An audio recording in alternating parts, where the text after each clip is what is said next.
శుక్లాం బ్రహ్మ విచారసార పరమామాద్యాం జగద్వ్యాపినీం వీణా పుస్తకధారిణీమభయదాం జాడ్యాంధకారాపహాం హస్తే స్ఫాటికమాలికాం విదదతీం పద్మాసనే సంస్థితాం వందే తాం పరమేశ్వరీం భగవతీం బుద్ధిప్రదాం శారదాం.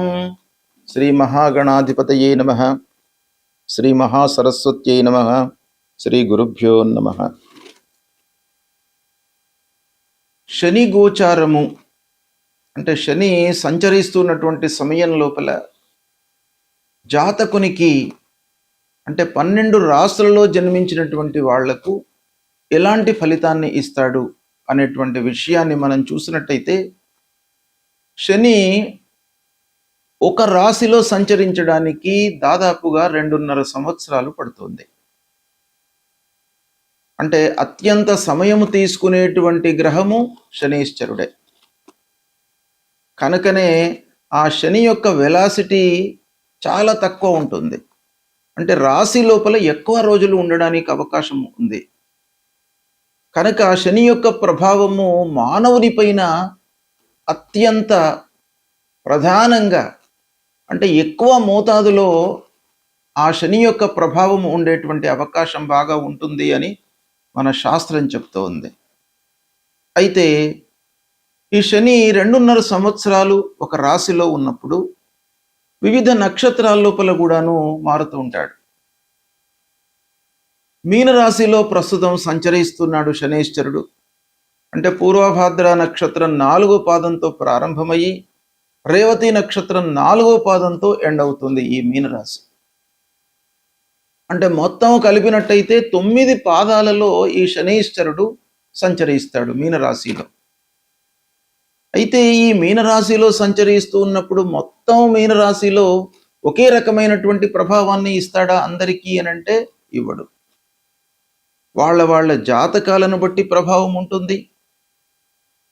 వాళ్ళు పుట్టినప్పుడు శనీశ్వరుడు ఉన్నటువంటి స్థితికి అనుకూలంగా ప్రభావం ఉంటుంది. పుట్టిన సమయం లోపల శని ఉచ్చ స్థానంలో మిత్రస్థానంలో ఎక్కువ అష్టకవర్గ బిందువులను కలిగి ఉన్నట్టయితే శుభ ఫలితాలను ఇచ్చేటువంటి అవకాశాలు ఉన్నాయి.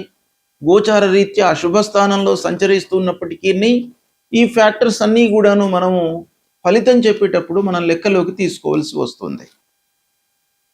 అయితే ఈ శని కూడాను 9 పాదాలలో సంచరిస్తున్నాడు. అంటే 3 నక్షత్రాలలో సంచరిస్తున్నాడు. 3 నక్షత్రాలలో ప్రస్తుతం రేవతి నక్షత్రంలో 17 మే 2026 నుండి 9 అక్టోబర్ 2026 వరకు రేవతి నక్షత్రంలో సంచరిస్తున్నాడు. రేవతి నక్షత్రం అంటే మీనరాశిలో ఎండింగ్ నక్షత్రం అన్నమాట. అక్కడి నుండి మళ్ళీ భచక్రం స్టార్ట్ అవుతుంది. మళ్ళీ అశ్విని నక్షత్రంలోకి వెళ్ళిపోతాడు. అంటే మేషరాశిలోకి వెళ్తాడు. కనుక ఈ మీనరాశిలో అంత్య నక్షత్రంలో సంచరిస్తున్నటువంటి సమయం లోపల రేవతి నక్షత్రంలో ప్రధానంగా సంచరిస్తున్నటువంటి సమయంలో మేషాది 12 రాశుల వారికి శని యొక్క ప్రభావము ఎలా ఉంది అనే విషయాన్ని మనము విశ్లేషిద్దాం. విశ్లేషించి దానికి అనుగుణంగా మనం ఫలితాలను తెలుసుకుందాం. కన్యా రాశి వారికి శనీశ్వరుడు రేవతి నక్షత్రంలో సంచరిస్తున్నటువంటి సమయంలో గోచార ఫలితాలు ఎలా ఉన్నాయో తెలుసుకుందాం. రేవతి నక్షత్రంలో సంచారము అనంటే మీనరాశిలో సంచారం. శనీశ్వరుడు మీనరాశిలో సంచరిస్తున్నాడు. అందున రేవతి నక్షత్రం బుధుడి యొక్క నక్షత్రంలో సంచరిస్తున్నాడు. కన్యా రాశి వారికి ఎలా ఉంటుంది? రాశి పరంగా చూసినట్టయితే 7వ స్థానం అవుతుంది. 7వ స్థానము ముఖ్యంగా దాంపత్యము, పార్ట్నర్షిప్స్, వ్యవహారాలు, భాగస్వామ్యము, రిలేషన్స్, రాజకీయ నాయకులకు ప్రజా సంబంధాలు, కార్యకర్తలు ఇలాంటి వాటిపైన ఈ శనీశ్వరుడి యొక్క ప్రభావం ఉంటుంది. అయితే 7వ స్థానం రాశిపరంగా ప్రతికూలమైనటువంటి స్థానం. ఈ స్థానంలో సంచారము కొంత ఇబ్బందికరమైనటువంటి ఫలితాలను ఇస్తాయి. ముందుగా రాశి పరంగా ఎలాంటి ఫలితాలు ఉంటాయి అనే విషయం మనం చూసి, తర్వాత నక్షత్ర పరంగా ఎలా ఉంటాయి అనేటువంటిది మీకు వివరంగా చెప్తాను. రాశి పరంగా చూసినట్టయితే దాంపత్య జీవితంలో కొన్ని ఇబ్బందులు తలెత్తేటువంటి అవకాశాలు ఉన్నాయి.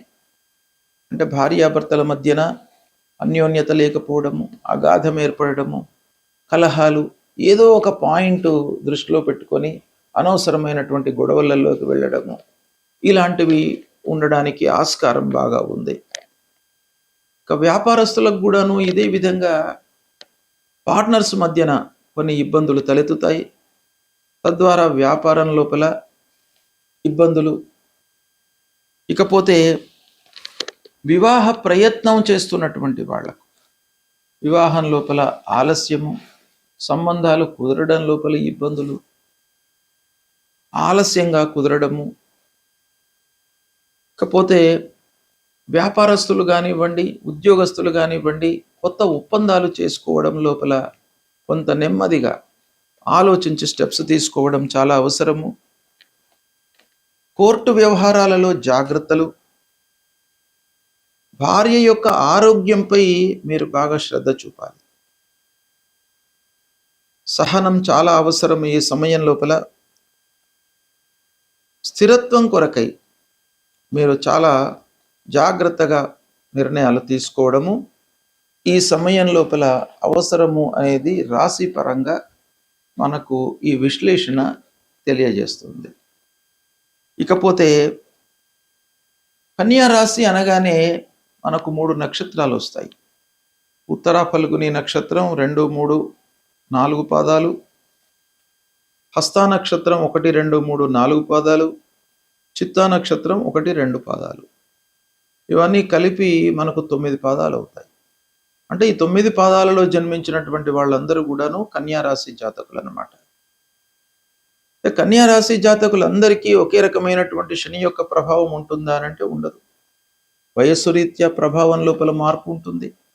వాళ్ళు పుట్టినటువంటి సమయము, పుట్టినటువంటి లగ్నము, లగ్నాత్తు ఉన్నటువంటి శనీశ్వరుడి యొక్క స్థితి, పుట్టినప్పుడు ఉన్నటువంటి ఆ గ్రహస్థితికి కలిగినటువంటి అష్టకవర్గు యొక్క బిందువులు, అన్యోన్యత, మిత్రత్వము, శత్రుత్వము, ఇలాంటి ఎన్నో విషయాలపై ఫలితాల లోపల విభిన్నమైనటువంటి సూచనలు మనకు కనబడుతూ ఉంటాయి. అయితే ముఖ్యంగా మన నక్షత్రాల పరంగా ఎలాంటి ఫలితాలు ఉంటాయి అనే విషయాన్ని మనం చూసినట్టయితే, ఉత్తర ఫల్గుని నక్షత్రం వాళ్ళు, కన్యా రాశిలో పుట్టినటువంటి వాళ్లకు ఈ రేవతి నక్షత్రంలో సంచరిస్తున్నటువంటి శని కొంత ఇబ్బంది పెడతాడు. రాశి పరంగా ప్రతికూలత ఉంది, నక్షత్ర పరంగా కూడాను ప్రతికూలత ఉంది. కాబట్టి ప్రత్యేకంగా ఉత్తర ఫల్గుని నక్షత్రంలో జన్మించినటువంటి వాళ్ళు జాగ్రత్తలు తీసుకోవాలి. ఇంటిలో అపార్థాలకు ఆస్కారం ఇవ్వకుండా, ప్రతి విషయాన్ని కూడాను గోప్యంగా ఉంచకుండా, ఎప్పటి విషయం అప్పుడు చర్చించుకుంటూ ఓపెన్ మైండ్తో ఉండడము చాలా అవసరము ఉత్తర ఫల్గుని నక్షత్రం వాళ్ళు ఈ సమయం లోపల. వ్యాపార భాగస్వాములతో జాగ్రత్తగా ఉండాలి. అధికారులతో, ఉద్యోగస్తులు మంచి సంబంధాలను మెయింటైన్ చేయాలి. కీలకమైనటువంటి నిర్ణయాలు తీసుకునేటప్పుడు సంప్రదించాలి. గౌరవం కోసము, పూర్వం ఉన్నటువంటి గౌరవ మర్యాదలకు ఇబ్బంది కాకుండా జాగ్రత్త పడాలి. నాయకత్వ లక్షణాలు పెరిగే అవకాశాలు ఉన్నాయి. దాన్ని యథాస్థితికి ఉంచుకోవడానికై ప్రయత్నాలు చేస్తుండాలి. కోర్టు వ్యవహారాలలో జాగ్రత్త వహించాలి. ఒప్పందాలు ఆలస్యంగా పూర్తయ్యేటువంటి అవకాశాలు ఉన్నాయి. కుటుంబ బాధ్యతలు పెరుగుతాయి. భాగస్వామి యొక్క ఆరోగ్యంపై జాగ్రత్త వహించాలి. ప్రజలతో వ్యవహారములో సహనం చాలా అవసరము. ఉద్యోగ సంబంధము చేస్తున్నటువంటి వర్క్ ప్లేస్ లోపల ప్రెషర్ పెరుగుతుంది. మానసికంగా ఇబ్బందులకు గురి అవుతారు. క్రమశిక్షణతో ఉండడం చాలా అవసరము. పాత సంబంధాల మూలకంగా కొన్ని ఇబ్బందులు తలెత్తుతాయి. ఇకపోతే డబ్బు విషయం లోపల మట్టుకు చాలా జాగ్రత్త వహించాలి. భక్తి భావనలు పెరుగుతాయి. మౌనము చాలా మీకు కలిసి వస్తుంది. ఉత్తర ఫల్గుని నక్షత్రం వాళ్లకు ఈ సమయం లోపల మీరు తొందరగా రియాక్ట్ కాకుండా ప్రతి విషయాన్ని జాగ్రత్తగా అబ్జర్వ్ చేస్తూ మౌనంతో ఉన్నట్టయితే మీరు కొన్ని విషయాలకు, కొన్ని సమస్యలకు సమయమే పరిష్కారం చూపుతూ ఉంది. కనుక ఉత్తర ఫల్గుని నక్షత్రం వాళ్ళు కొంత జాగ్రత్తగా ఉండాలి. నిర్ణయాలలో జాగ్రత్త, పనులు చేసేటువంటి విషయంలో జాగ్రత్తగా ఉండాలి. ప్రయాణాలు అనవసరమైనవి అవాయిడ్ చేస్తూ ఉండాలి. ఇలా ఉత్తర ఫల్గుని నక్షత్రం వాళ్ళు కొన్ని జాగ్రత్తలు మటుకు తప్పకుండా తీసుకోవాలి. వీళ్లకు ప్రతికూలమైనటువంటి ఫలితాలు ఎక్కువగా కనబడుతున్నాయి శనేశ్వరుడి మూలకంగా. ఇక రెండవ నక్షత్రం హస్త నక్షత్రం. హస్త నక్షత్రంలో జన్మించినటువంటి వారికి రేవతి నక్షత్రంలో సంచరిస్తున్నటువంటి శని అనుకూలమైనటువంటి ఫలితాలను ఇస్తాడు. మీరు అనుకున్న పనులు కలిసి వస్తాయి. కార్య సాధనకు అనుకూలమైనటువంటి సమయం. ప్రారంభించినటువంటి పనుల లోపల మీరు సత్ఫలితాలను పొందే అవకాశాలు ఉన్నాయి. ఇంటి వాతావరణం అనుకూలిస్తుంది. భార్య, పిల్లలు, కుటుంబ పెద్దలతో మీకు సత్సంబంధాలు ఉంటాయి. రావాల్సిన డబ్బు కూడాను మీకు చేతికి అందుతుంది. వ్యాపారము చేతిలో ఉన్నటువంటిది సజావుగా కొనసాగుతుంది. కొత్త వ్యాపారాలపై మనస్సు నిలుపుతారు. స్నేహితులతో, అంతరంగికులతో, దగ్గరి వాళ్లతో మీరు చాలా సత్సంబంధాలను మెయింటైన్ చేస్తుంటారు. ఇకపోతే భావోద్వేగాలకు లోను కాకుండా, అంటే తొందరగా రియాక్ట్ కాకుండా మీరు కొంత సహనంతో ఉన్నట్టయితే హస్త నక్షత్రం వాళ్లకు బాగా కలిసి వస్తుంది ఈ సమయం. వివాహ ప్రయత్నంలో ఉన్నటువంటి వాళ్ళకు కూడాను అనుకూలిస్తుంది, నిశ్చయమవుతాయి. ఇకపోతే మానసికంగా ఇంతకు ముందు మీరు ఏదైతే ఫేస్ చేశారో ఇబ్బందులు, అవి కొంతవరకు దూరం అయ్యేటువంటి అవకాశాలు ఉన్నాయి. ప్రయాణాలు అనుకూలిస్తాయి. సృజనాత్మకమైనటువంటి పనులపై మీరు మనస్సు నిలుపుతారు. సంగీత, సాహిత్య, మీడియా రంగంలో ఉన్నటువంటి వాళ్లకు అనుకూలంగా ఉంటుంది ఈ సమయం. రాజకీయ నాయకులు ప్రజాదరణను పొందుతారు.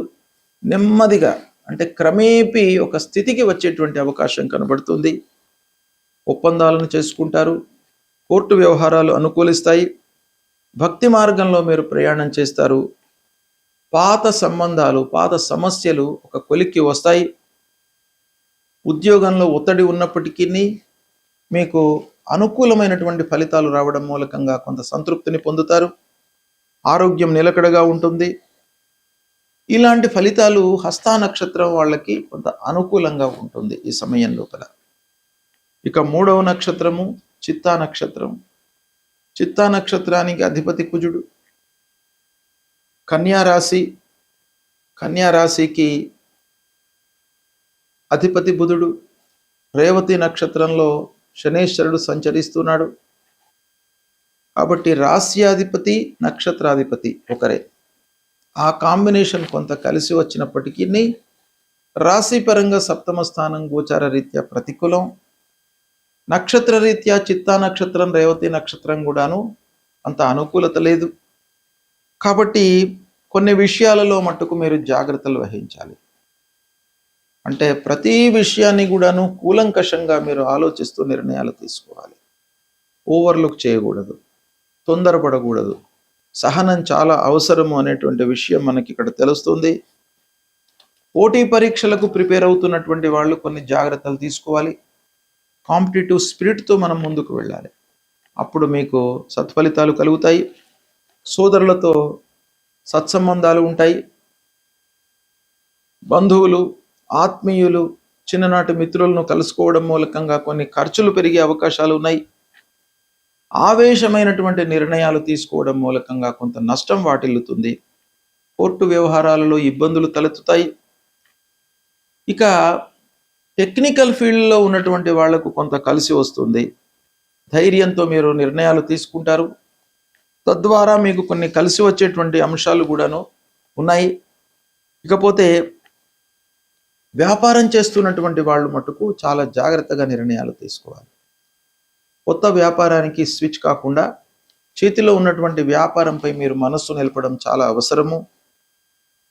వ్యాపారం మీకు అలా ఉన్నట్టయితే వ్యాపారం లాభిస్తుంది. ఇకపోతే ఆరోగ్యానికి ప్రథమ ప్రాధాన్యత ఇవ్వాలి. అనవసరమైనటువంటి విషయాలను ఆలోచించకుండా సద్భావనతో ముందుకు వెళ్ళినట్టయితే చిత్తా నక్షత్రం వాళ్లకు కొన్ని విషయాలలో కలిసి వస్తూ కొన్ని విషయాలలో మనం రెక్టిఫై చేసుకోవడానికి అవకాశాలు ఉన్నాయి.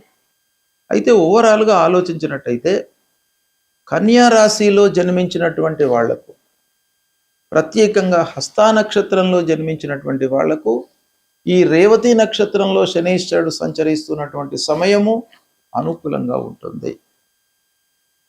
ఉత్తర చిత్తా నక్షత్రం వాళ్లకు సామాన్యంగా ఉంటుంది కాబట్టి మీరు దీన్ని సద్వినియోగపరచుకోండి. రేవతి నక్షత్రంలో శనీశ్వరుడు సంచరిస్తున్నటువంటి సమయంలో ద్వాదశ రాశులలో జన్మించినటువంటి వారికి ప్రధానంగా రాశిపరంగా నక్షత్రం ప్రకారంగా విభిన్నమైనటువంటి ఫలితాలు ఉంటాయి.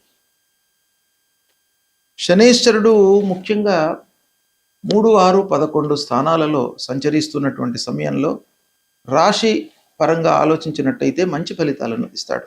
అంటే శుభ ఫలితాలను ఇస్తాడు, శుభప్రదం అన్నమాట. ఇక 4 అర్ధాష్టమ స్థానం, 8 అష్టమ స్థానం, 12 ద్వాదశ స్థానం, 1 జన్మస్థానం, 2 ద్వితీయ స్థానం. ఈ స్థానాలలో సంచరిస్తున్నప్పుడు అంటే 12, 1, 2 ఈ స్థానాలు ఏలినాటి శని ప్రభావం కిందికి వస్తాయి. 4, 8 స్థానాలు అర్ధాష్టమ స్థానం, అష్టమ స్థానం, ఇవి దుస్థానాలు. ఈ స్థానాల్లో సంచరిస్తున్నప్పుడు మనకు